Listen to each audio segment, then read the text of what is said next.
I want to ask you something that probably doesn't come up in chart review. When you see a patient with unexplained neurological symptoms, fatigue, anxiety, or cognitive difficulty, and the workup comes back unremarkable, what happens next?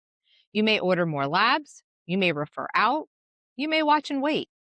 But here's the question I want to put on the table. Was Bartonella actually ruled out, or was it just not detected by the test you use?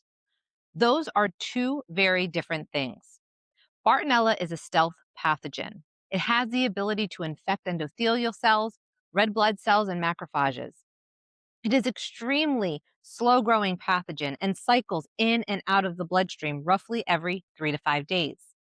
It is present at very low levels and can actively suppress the immune response that other testing is designed to measure.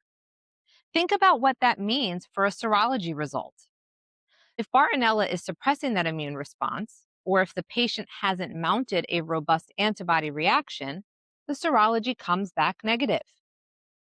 Not because the infection isn't there, but because the test was looking for the body's reaction to the infection and the body didn't show it. So, what does ruling out Bartonella actually require?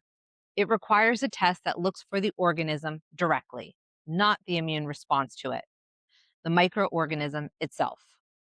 Galaxy's approach pairs two things: an IFA serology test that covers 4 Bartonella species most common in North America, and a digital PCR test that looks directly for the Bartonella DNA in the blood. And here's why digital PCR specifically matters for a pathogen like Bartonella. Digital PCR works by partitioning the blood sample into 26,000 blood droplets and conducting individual micro reactions. Each partition, aka blood droplet, is tested independently.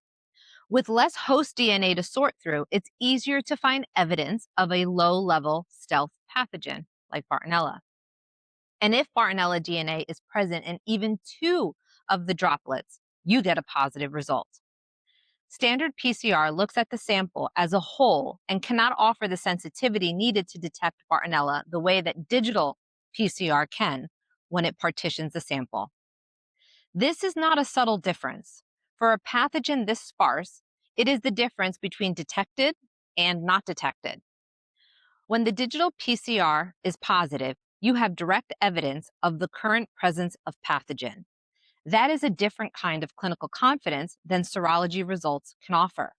And for your patient who cycles in and out of bacteremia every few days, a triple draw protocol is most recommended, where you would collect the blood on 3 unique days within an 8-day period, making detection 2.5 times more likely than a single draw.